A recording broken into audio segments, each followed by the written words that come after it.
Good morning, Barbershop Talk. We are about to get going here in about 30 minutes, but we wanted to kind of get you going on the uptick, what's going on. This morning we have Matt Horace. He's an author of a book that we'll go over. He's a local guy now. We'll get into it with Matt Horace, but just get you going.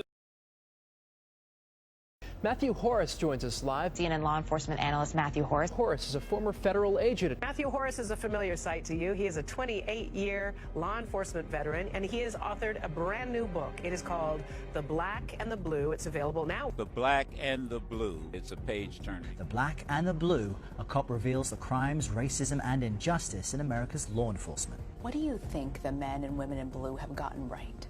The overwhelming majority of people that come to work every day come to work to do a very noble and good job. To the extent that they're there to do a job every day and to protect the public, I think they get that right day in and day out. But there are a very small percentage of officers that cross that line and create that tension that we see and feel in the communities. Well, I think you have to convince the public along the way that there is a benefit to cooperating with police. But we also have to engage that community policing model where police get out of their cars, talk to people, and get involved before crisis time. And right now, we're in DEFCON 5. In the book, we talk about Chicago and New Orleans, and those are very important examples of where things went really awry, where you had actually criminal cops, right? So that's the other end of the spectrum, but just think of the impact that those cops in Chicago and New Orleans had on the public that they were serving in their communities.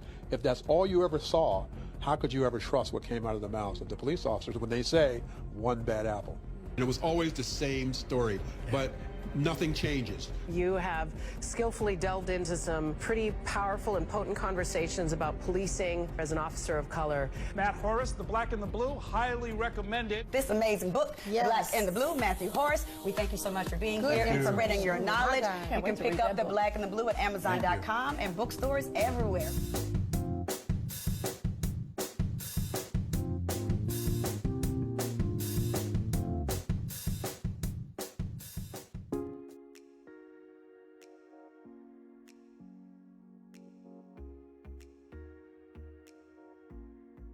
All right, let's go. Let's talk about what's going on. Did you know the U of M football, University of Minnesota football, they are 7-0. They're going up against Maryland today to stay perfect. Make sure you watch that game. Also, we don't talk much about it, but we do post it on our Facebook. The Council for Minnesotans of African Heritage, they have a meeting like every month or so on various issues as it relates to all of Minnesota.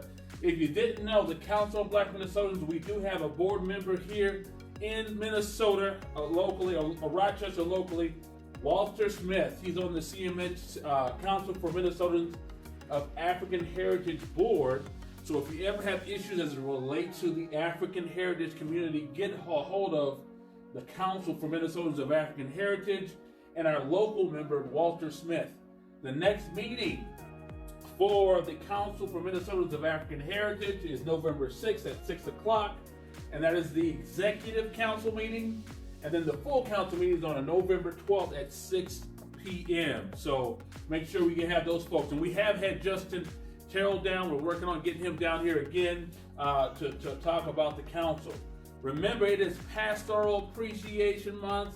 It's not too late. Make sure before Halloween you get to your pastor and say thank you for all that you're doing for me.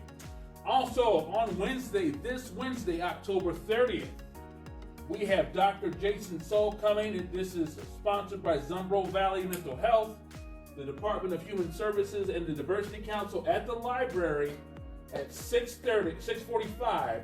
He will be speaking on mass incarceration in the age of color blindness.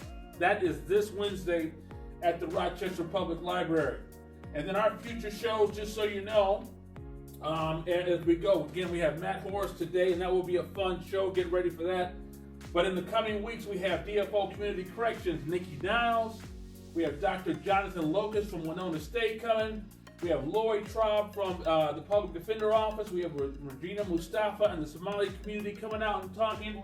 And then we had Senator Dave Sinjim coming out as well. So these are some of our future shows coming up. So get ready. Also, if you're interested in entertainment, a lot of stuff going on. Annie Mack will be in Chatfield of all places. Chatfield, November 2nd. Anthony Hamilton, oh, that boy has a golden voice. November 22nd at Mystic Lake. And then Monica, Johnny Gill, and Ralph Tresvant at the Orpheum Theater November 16th. So lots of entertainment, a lot of it up in the cities, but some of it down here. So make sure we want to say a great, a big, a huge congratulations to Julian Curry, who is now the new director of Olmsted County Human Resources. Congratulations, Julian. We want to get you on the show, but we definitely want to say thank you for sacrificing and getting there. And thank you for all that you're going to do for all of our community. So congratulations, Julian Curry, on your new position. Just remember, we are brought to you by Greenhouse Graphics. Get a hold of Lee for all your graphics needs. At Greenhouse Graphics, we offer award-winning design services at affordable rates to help your business attract customers and ultimately affect your bottom line. Working with you one-on-one at whatever stage you're at in developing your brand. I want to help drive success to your business with excellent design and quality marketing materials. From startup companies in need of custom graphics, websites, logos, to seasonal maintenance, I got you covered. I take time and listen and care about your needs. I understand that image and quality mean everything in business when it comes to leaving a lasting impression on your clients and customers that lasts a lifetime. With nearly 2 decades of experience, it is in my DNA to create eye-popping graphics for your business. Greenhouse Graphics, making sure you always look your best.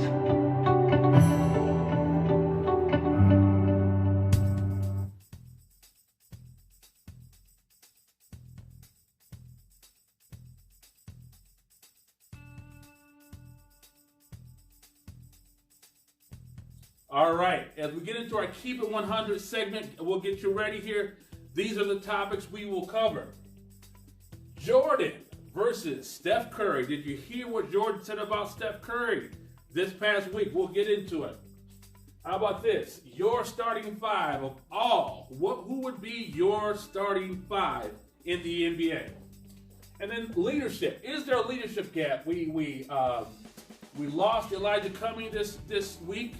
Or this past week in our community. Do we need more African American leaders in our community? So we'll talk about that. And get ready. Our guest today is Matthew Horace, author. We'll get into it about him. He's new to our community. Matt Horace coming. So get ready, Barbershop Talk. Here we come. Barbershop Talk, welcome. It is Saturday the 26th. We are privileged to have Matt Horace here. We'll get into a lot of what he's doing. We wanted to welcome you to our show again. We've been off for a couple of weeks, but we're back again. It was a great show. Thank you for tuning in. Again, we are for our community. As Paul Wellstone said, the late Paul Wellstone, we all do better when we all do better, and that's what this show is about. My name is Donovan Bailey. We have the director, Andre Crockett, and the man, the only man, the real man. We have Gil the Barber here as well, handling this, so we're going to have a great show. Thank you for tuning in. As we do, we like to start out with a little bit of a Keep It 100 time to talk about topics, and we're going to go at it right away. If you have been thinking about sports this week, you should have heard Michael Jordan was on NBC. He was talking about basketball, right? Obviously, Michael Jordan, the GOAT. He said, and gentlemen, this is where we're going to go into it. He said, one, Curry would not be on his top five if he had a top five that he would play with. Secondly, he said, and I think this is egregious of the GOAT to say, Curry doesn't belong in the Hall of Fame. Gentlemen, where are you at with that? I think it's a little short-sighted. Yeah. I don't know what statistics he's using to base his projections on, because if you look at his numbers compared to the numbers of other NBA greats, I think it's clear that he should be at least considered, if not in.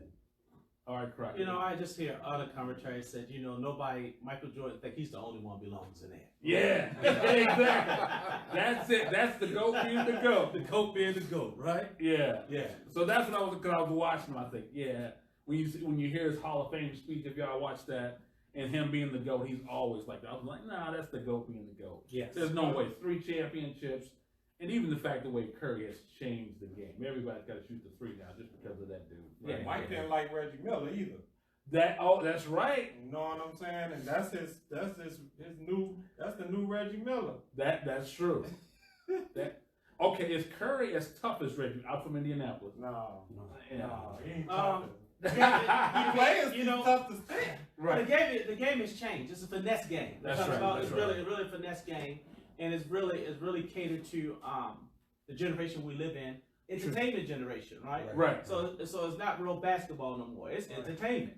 I think it's where Jordan was at. Yeah. Right. And have you watched the games lately? I watched a little bit, but now they're going to do a lot of emphasis on traveling.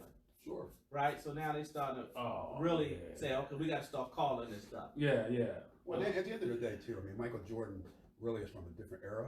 That's true. So for him to even evaluate Curry is really off base in that regard. Right. Use people that are here now. Absolutely. To evaluate Curry. Nobody in this generation is going to say he doesn't belong in the Hall of Fame. Yeah, you can't say that. All right. Well, Jordan's top 5 were Magic, himself, obviously, Scottie Pippen, James Worthy, and Olajuwon. Gentlemen, who would be your top 5 if you had to choose? I'll go first. I'm going to put myself out there. Should I go first? Go ahead, Don. Magic, of course, because he's the greatest that ever played. That's my opinion. I grew up being a Magic dude. Jordan, obviously, he's playing the 2. I struggle at the 3 with Larry Bird or LeBron James, so I'm struggling there. A dark horse at the 4 would be Dennis Rodman, just because that's what he does, defense, rebounds, and he loves it. And then at center, I'm going to go with Olajuwon as well. That would be my 5. All right. I'm going to differ with you a little bit. I'm going to stick with Magic, Jordan. Somewhere in there, I'm going to have Julius Erving. Oh, my Philly brother. Yes. I'm going to have Julius Erving at the forward spot. I think if you're going to consider guards, you have to also consider people like David Thompson. Yeah. Let's not forget about David Thompson. Okay. And then at the center, I don't know who. There are so many good centers. Right. Played the NBA. I don't know Olajuwon could be my pick for the group for the all-time pickup squad. Right. I'm forgetting Shaq. Shaq, Patrick Ewing. Come on, you can name them. You can start naming them. Sorry, Shaq, if I ever see you. I left you out. I noticed that I really didn't put LeBron in there. You know. LeBron James doesn't get a place on the all-time pickup squad. Right. Yeah. I think we should break it down by era. Yeah, right. We should go from we should do that. 70s to 90s, and 90 to 2019. Yeah. You could almost have 2 teams. Yeah. Well, then we'll make that for another show. We'll go down with era, and I'm sure I'll be right. No, I'm joking. All right, gentlemen. What a week it has been for Black leadership. We lost Elijah Cummings, Congressman Elijah Cummings from Maryland. Crockett is from that area. Matt, you said you have some familiarity with him. First of all, talk about what you know about Elijah. And let me speak first. I'm like many, and this will kind of go into what our subject matter is. He's just always been a leader that I've seen from afar. I'm not from Maryland, I'm from Midwest Indianapolis, but I always looked at him as a leader. Can you guys speak to what you know of Elijah and what he's meant to you? Well, I also lived in Maryland a number of times. So I lived in his district. You know, he's a multi-generational leader. So in my view, I view him in the same way. He's my fraternity brother. I view him in the same way I view John Lewis. Okay. In terms of people that are out front, right, taking the chance, taking the risk, but really fighting for justice their entire lives. And I think when somebody like that passes on, especially when in the middle of their service, there's going to be a gap there in their leadership. Right. So they fill that position. Right. Crockett, you being a native? Being a native, like I said, I wasn't a productive citizen.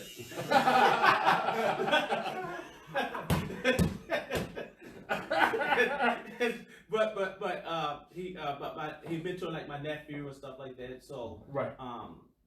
It was a great guy. It's gonna be hard to, especially in where I'm originally from. It's hard to find leadership skill like that. Right. We're struggling. Right. In Baltimore, we're still struggling to find that. So we're hoping that somebody else takes his place. Right. That he mentors some young guys who can fill those gaps. And I think I read correctly that his wife is trying to jump into that. Obviously, she's elected, but she's trying to jump in there. Yeah. I was asked about 3 weeks ago from a leader in town this question, and it kind of goes to this. He asked me who, and it was a bold question, and I'll be honest, I didn't know how to answer it. and this is no diss to anybody in this town. I just didn't know how to answer it. Who are the black leaders in Rochester and South Minnesota? And I was stumped. And it wasn't because there are no leaders here. Gotta be careful there. But I didn't know who to say, like old school, Elijah Cummings, or where I grew up, some of the leaders, the pastors, or whoever in Indianapolis, Indiana. And then it brought up the bigger thought, which I think has been an overall thing within the African American community. Do we need the leaders like we used to have, whether it be Medgar Evers, MLK, Elijah Cummings, Jesse Jackson? We go down and down. Obviously, President Barack Obama. Do we need signature leaders, Maya Angelou, so on and so forth, to kind of lead us in this day and time? And then do we need some locally here? I think you always need leadership, no matter where you are. I think now we need the type of leaders that can transcend time and communicate with people that, in a multi-generational fashion. Right. Because as we all know, with the different generations now, the story, like I use John Lewis as an example. Right. John Lewis's message may not resonate with 20-year-olds. That's true. Or 25-year-olds or 30. They resonate with me. Right. Because I remember those times he's talking about. Yeah. I think we need leaders that can step up and have a message that resonates with people in every age group. And that's how you succeed today. Right. Versus yesterday. Croc, you've been in this town for 20 plus years. 25 years. 25 Gil, how long years. you been there? 23. 23. Woo, Lord. Making my last name. What do y'all think as far as leaders in the local community? Do we need leaders here? Obviously, there have been issues with disparities, problems in our schools. We have some of the highest disparities in the nation, percentage-wise. We have our share of issues in South Minnesota. Not to say it's a horrible place to live. Do we need local leaders? We do. Yeah. And we need local leaders who are willing to sacrifice. So that's some of the things that at least I see. I mean, they have the ability to be able to do it, but they connected to jobs, whereas they can't really say the things that need to be said about them losing those jobs. And so that's why we continue to see the disparities in this community because of that very thing. The job when they do in leadership roles is connected to their jobs. Right. So we need to be able to disconnect from our jobs to be able to do what needs to be done. Right. Because I've been here 25 years and the gap is still there. Right. And it's growing. Right. Right. And they said, state of Minnesota is the worst place for people of color to live. Yep. Right. And so Rochester ain't that far behind. Right. It's not that far behind. Do we need those type of leaderships? Yes, we do. We need some that sometimes that can rock the boat a little bit to get things really moving. Right. We see very few in high leadership. Right. And very high leadership. And those that sometimes in high leadership is not willing to make that sacrifice. Right. And some of that had to do with having support. Right. So you can't ask someone to go down a limb and you go all the way out of the limb, and then you don't even support them. Right. And so some of that had to do with support, and I just think that now the older ones who have paved the way for an individual like me, they tired. Right? They tired. There was long rangers out there. You know what I'm talking about? Fighting and fighting and fighting and fighting, and now they're saying that I'm tired. Right? I want to retire. Next gen, y'all do it. Y'all go ahead and do it. They wear it out. Right. Well, hopefully, and I think one of the things that Andre and starting this show and what we've been doing for the last, now going in our second year, we're building the African American unity in our community to where we can stand together if there are issues where, we can back a leader. Because, I think there is that element of, the history of this town, folks came here, Mayo, IBM, and now the ongoing is the clientele that Andre and I work with every day, the middle to lower class, if that can be said. And those are becoming the predominant minority, the African Americans in the community. And a lot of them are the voices community. So we certainly need those leaders. But big ups to Representative Elijah Cummings. If you didn't get a chance to watch his funeral, look that up on YouTube or what have you. It's a great celebration of his life. Well, as we said, we have author Matthew Horace here. And thank you for coming, Matt. I want to make sure that I mentioned the books you have out.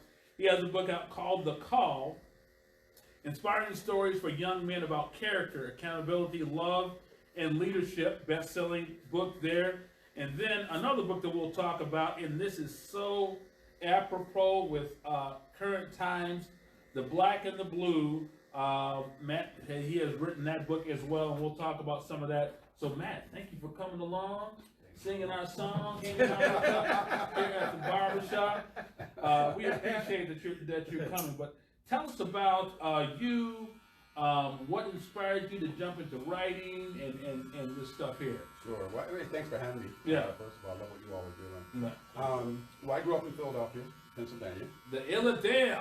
So I was exposed at a very young age to some of the issues involving the black community and policing. Philadelphia has a long history of police abuse and misconduct and corruption. Right. And when you grow up in the hood, you see it, right? Right, It becomes a part of who you are. Yeah. I left Philly and went to Delaware State University, HBCU, down in Dover, Delaware. Oh, nice. And played football there. I was on scholarship athlete there. And, going home for holidays and summers and things, it only really opened your eyes even more the older you got. Right. As to the disparities in these types of environments. Right. Whether it's Philadelphia or Baltimore, whatever, northeastern urban cities. And at some point, I got interested in law enforcement. I was an English major undergrad. We got to be on our P's and Q's. Yes. So speak right. So, in the interest of full disclosure, I had an interest in writing. Oh, nice. Reading, Okay. Oh, nice. Creativity. Okay. But, leaving college, you don't know what you're going to do next. And, and a lot of the police departments and state police agencies recruited at HBCU. So I took a shot. Prior to leaving, I got a tryout with the New York Giants.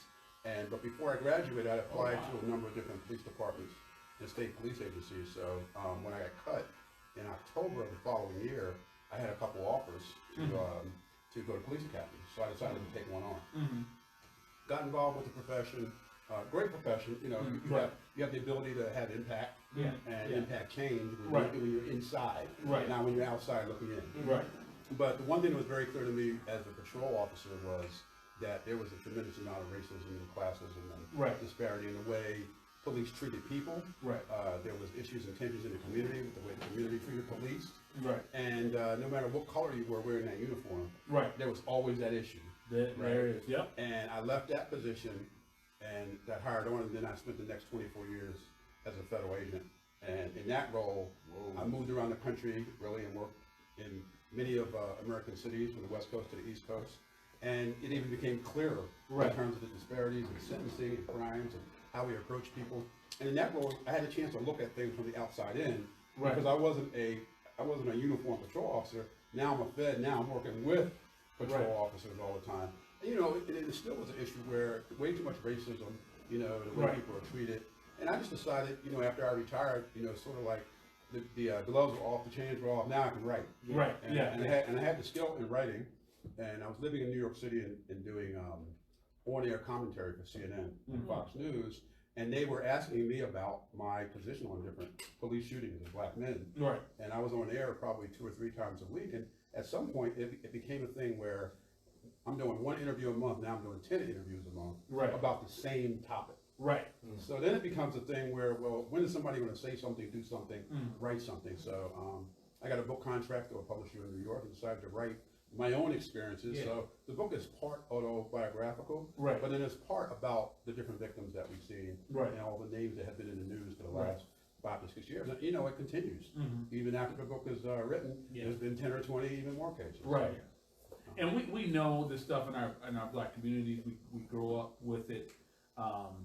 America, if I can say this, the last 6-7 years, they're just now really getting it from the incident in Florida all the way to New York, Orlando Castile, and now in the last month or 2, we had 2 more big profile deaths. How do you speak to this? Because you're inside, you've been inside, and you're outside, and you're African American. That's a tough place to be in. Well, it really isn't, because now I don't work for the organization, so I can say what I want at this point. And now, and I can be honest and candid and truthful. So, while we're having all, and I'll give you for instance, generally what the news wants to know is, how does this happen? Right. And at some point along the way, I used to say the same thing. This is inconsistent with any training I've received in my career. So some of these things you're seeing, as ridiculous as they look, they're really they're just not consistent with training, right? So it all goes back to how officers are trained. But a lot of it goes back to culture of organizations, right? Because when you leave training, you get on the street and other people train you how to do the job a different way. Nobody trains, there's no police academy in America that trains police officers to be corrupt. Or to rob drug dealers, or to lie on reports or anything like that. But when people get out of the academy and they start doing the job, sometimes, you know, these different elements just take over and people start doing things the wrong way. Well, from the inside, I know, and an example of that is the Amber Geiger case.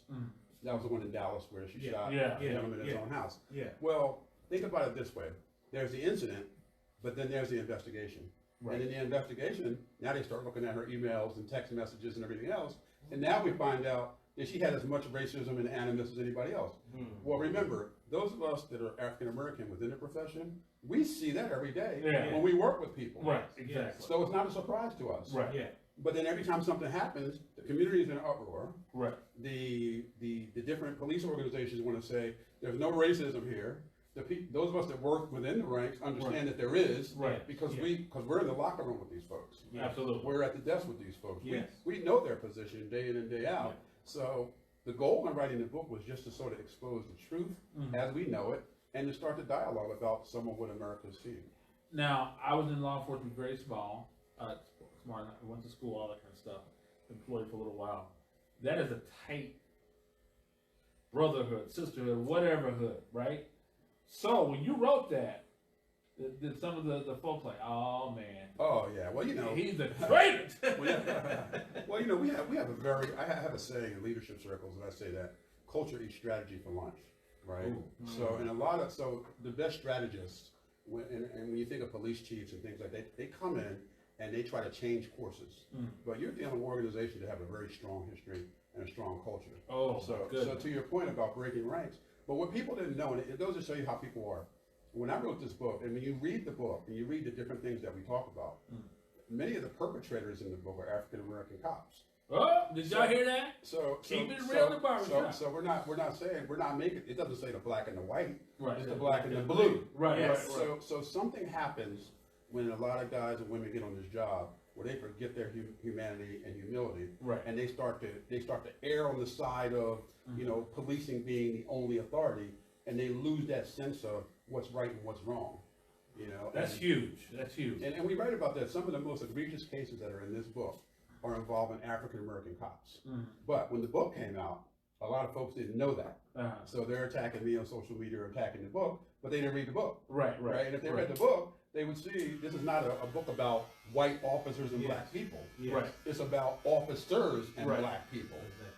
And again, some of the most egregious cases were perpetrated by black police officers. So it's not just white cops that we need to be concerned with; it's bad cops that we need to be concerned with. So you're saying there's this addiction to power that goes to these folks' head, black, blue, purple, and if they have no, I'm just assuming they don't have a good moral base. They might lose their moral compass somewhere along the way, and then they start to change the way they do things and treat people and act and behave and write their language. You know, one of the cases we point out in this book is in New Orleans, and it's about it's where an African American female officer, she was dating a drug dealer while she was a police officer.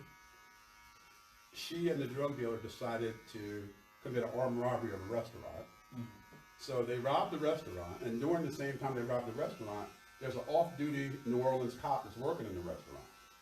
Now during this robbery, they killed this officer. Now the African American police officer is in uniform. They killed the off-duty cop during the robbery. They terrorized the owners of the restaurant, killed 3 people in the restaurant. They get the money, they leave. The same officer leaves the restaurant, goes back on duty, and when she receives the 911 call, she responds back to the restaurant. Oh, this is some movie stuff. Yeah, this is the kind of thing you see on Netflix. Now, when she gets back to the restaurant, unbeknownst to her, one of the victims didn't die. Oh, she's done. So now, when the detectives come to the scene, one of the victims points to her and says she did it. Now this starts this whole investigation, and now this woman gets arrested, indicted, life in jail. But again, this is a police officer. So you got to think, if that's what she did on this day, what did she do on other days? No doubt about it. So our people in our communities, they're not just saying these are white officers that commit these acts. they're afraid of police in general. Right, right. And in cities like Chicago and Baltimore and Philadelphia, there's no trust. Right. Yeah. No, my father was on the police force in San Diego, right? Mhm. And he was just talking about how they would set up gang members. Right. Well, not him so much, but the police. Some police, and he ended up having to testify and some other stuff. And but it's tough. Very much it's so. tough. It's tough, and I think that's a subject that I think that we still in America really have to really deal with, Right. especially even locally. You know, Sure. I'm no longer in Baltimore, but still, when I see a police officer, you know what I'm talking about? I'm just driving, Right. boom, I just tense up. Right. You know what I'm talking about? I mean, I just tense up. That trauma is it's just there. You Sure. know, I don't think it will ever leave. Sure. You know, ever leave. I don't know want to get to a point where I just feel comfortable that it can't happen to me. Right. Well, you know, in the book, I talk about being stopped myself. You know, as a federal agent, Right. with credentials, armed, driving a government car or driving my own So car. what did you do? Did you flash your, hey, look, dude, I'm a federal agent, or did you just comply until you can say, No, dude, you what do comply until you have the opportunity to discuss, you know, why you're being stopped, and obviously you want to show your identification, just to make sure there are no mistakes made Right. about your Right. intention. Especially if you're armed, you want people to stop you to know that you're armed. So, but you know, most times you're treated fairly well. But then there are those times when you know people are a little bit off kilter, Right. and taken aback and those sort of things. Right. So you just have to navigate these situations. But if they happen to me, they happen to everybody. Right. Yeah. So No doubt. and then obviously one of the things we talk about in the book was when I was living in Philly, I got attacked by a Philadelphia police canine officer, and the interesting, to your point about us closing ranks, Right. when the officer took the report from me and submitted the report, my parents got a copy of the report at some point later down the road, and even though I told the officers what had happened, got attacked by a dog, blah blah blah, they wrote in the report unknown injury, unknown cause, blah blah blah. Right. So again, that goes back to these closed ranks. Right. We don't want to, and in this case, the officers who took the report couldn't have known the canine officer involved, but we don't want to make another cop look bad. Right. How would you speak to? Go ahead, Craig. Is there any organizations out there you know of preparing black boys, just in case they get stopped by a cop? Oh, absolutely. You know what to do, because I just know that I'm a generation before me, because of the hostility. The parents used to say, "This is what you got to do before you go out the house." Right. Right. They had to do that so they could make sure that they make it back home. Sure. You know what I'm talking about? The talk. So the talk. So now, because of the generational gap, we're no longer having the talk, right? Right. And so I think, so the question was that, is it any other organization you know of Yes. are having that talk? Absolutely. Well, one of them, I belong to the organization, the National Organization of Black Law Enforcement Executives, called Noble. Noble. Yeah, Okay. we have a program. We have a program called the Law in Your Community, and the program is really bent around talking to young people to sort of get them understanding. Comply now, fight later. Right. Right. Comply now. Leave that stop and go home and tell your parents, your advocates, and have them deal with the police department. Because if you make the wrong mistakes out here on the street, it can have disastrous outcomes. It really can. Yeah. And many times it may not even be because the officers are bad, right? Right. But I've been out there doing the job, so at times people do. You don't know why would you do that, right? Right. We're in the situation. I'm the one that's holding the cars here. Right. We're talking. I'm telling. I need to see your hands. I need you to step out of the car. I need you to do this. Right. You're giving people instructions, and at a certain age, a lot of people just want to test the system. Well, testing the system can have really disastrous consequences. Oh, absolutely. And how many times do we see people that aren't testing the systems? Their intentions are really mistaken, and again, people end up in 6 feet under because of it. So that program is called Noble, and that organization, what was it again? The National Organization of Black Law Enforcement Executives. And that's something that folks can access and get a Yes, yeah, they have chapters throughout the United States. We have a chapter here in Minnesota. That's Did run not out know of that. Minneapolis. Good news. And they do this training. It's very important that our children know what to do when you're stopped. And, Right. And even if I'm not suggesting to be fearful, but there are certain things you do and there are certain things you don't do. Right. When this is go ahead. I'll do out one thing like Tell about your son. Tell about what happened. Oh yeah, that's another one. Well, what holiday was that? That was just recent holiday. It was some anyway. He was out and he was riding down Broadway. And just recently before then, there was some Somalian kids that had did some shooting around here and killed someone, and they were looking for him. So right after that happened, my son and his friends were just graduating from high school, just riding around having fun, and they were on Broadway, and they rolled past a police officer and they were stopped. I mean, well, they went into the gas station and was getting gas. So as they were getting gas in the gas station, all of a sudden, she pulled up on them and didn't ask no questions, pulled her gun out and said, "Everybody, stay in the car and hold your hands so we could see them."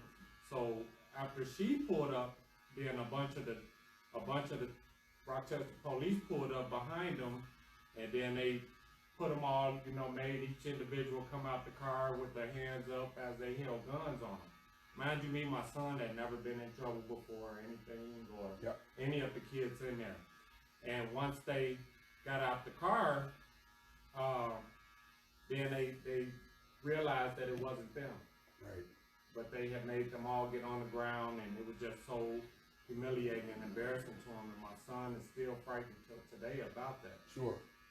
So, and also, like, there was one more thing that I would like to say about is that they have a thing with the, people growing up in the hoods and stuff, and they say it's about the no snitching. But don't you think it's kind of one-sided when, so many things happen within the police force and they don't want to talk about it? And it's the same thing as they have a no snitch code with the police departments as they do with the streets. So how can one side stop one thing when the other side does not? Right. Well, there's that question out there about different. So to the point of your last question, there's this issue out there in the cities like Chicago and Baltimore and others about the no snitching thing. The bottom line is, people don't tell information to people they don't trust. Correct. True. Now that doesn't matter who you are, in any culture, in any society. If you're not going to, if what you see every day in your own circle of influence is corruption amongst the police officers that work in your neighborhood, you're not going to call them and tell them information about what happened yesterday. And you know why? Because you don't know if they're going to do the right thing with the information. Right. And there have been cases, plenty of cases, and I cite a couple in the book. One in Chicago and one in New Orleans, where people did that and they ended up dead. Right? Right. Because the police were operating on both sides of the fence. Right. So if you don't trust people, you're not going to tell them information. That's the first thing. The second thing, to the point of your first discussion, is when we, meaning in law enforcement, are dealing with situations and we believe that there's an issue that might present a threat to us, it's not uncommon to draw your guns. I've done it. I've drawn my gun when I walked up to a car. I've drawn my gun when I've arrested people. I've drawn my gun when I had people get out of a car, if I felt that the need was there based on some information I had. And in some cases, I'm darn glad I did, right?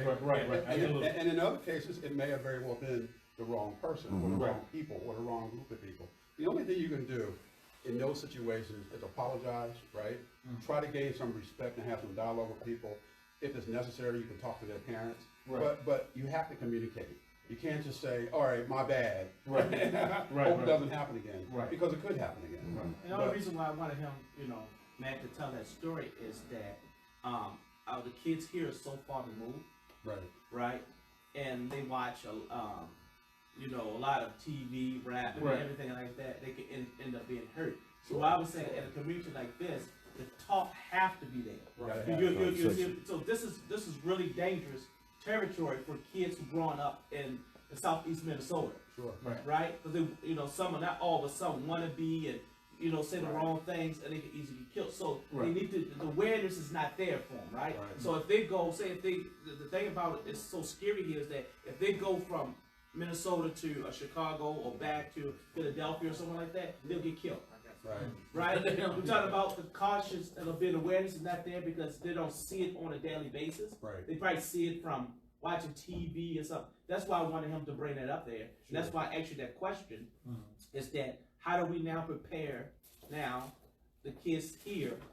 So just in case they migrate somewhere else, they can, you know, they can still live. Well, the other thing that I failed to mention also, and it seems like you all are doing that, is you have to have open dialogue with the people who run the organizations now. It seems like there's a very open dialogue here with the current police chief, Yes, new police chief, yes.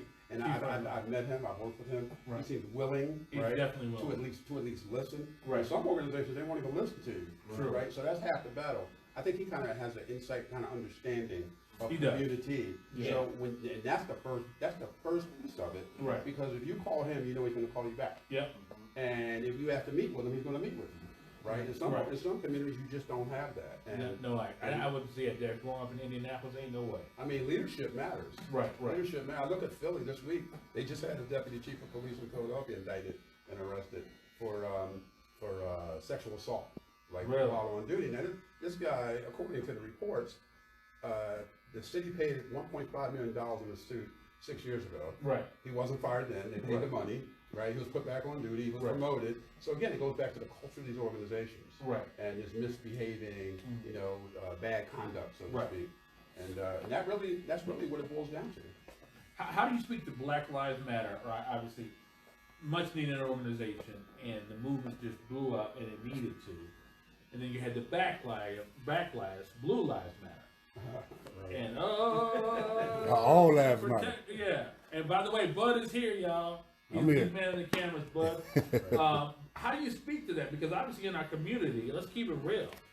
There's some Blue Lives Matter folk, and they ain't listening to no Black Lives Matter. I mean, they might nominally say it in our Minnesota nice culture, but in their mind, they're like, you know, we need to protect our law enforcement. Well, you know, it's interesting. I did an interview on CNN a couple years ago with one of my colleagues from New York City Police Department, and in the interview was about Blue Lives Matter and how cops are feeling in New York and all that sort of thing. So what I did, and he's going on about, you know, how we need to give police more respect. And I said to him, when I had a badge and a gun, I always felt like my life mattered. Mm-hmm. Right? You get special treatment. Yeah. You get the way you're treated the entire time you're on the job. I always felt like my life mattered, and I always felt like it mattered as a part because of what I did for a living. So I said to him, I asked him on air, right, live on air. Right. I said, let me ask you a question. Have you ever heard a police officer use a racial slur? Right? And he said no. No. And he was a police officer in New York over 20 years. And I had to give him the, like, you know, really, you real, come on. Now, if I've heard it, you've heard it. Right? And he was stunned. He was shocked that I would put him on blast like that. But he put himself on blast. Like that. So, the answer to that question, I've been asked that before. Listen, blue lives do matter, but the Black Lives Matter and the Blue Lives Matter are not in competition with each other. Absolutely. It started, it was created to address an issue. And you know, it's very interesting. After I wrote the book, a number of my white friends had kids who had run-ins with police, where things went a little bit too far. Right.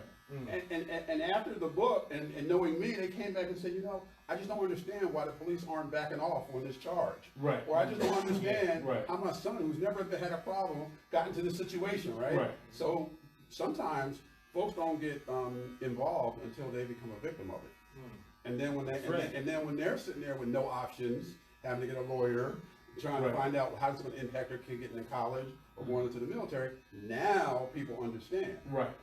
I've never lived in a community where I felt people had animus towards the police, even in Philly. I mean, you know why? Because when you're in Philly, when you need the police, when you dial 911, you want them to come. Absolutely. But what you want is you want to know who's coming when they get there, right? So this whole thing about nobody ever said blue lives didn't matter, right? And I never felt like my life didn't matter when I was carrying a gun in the badge.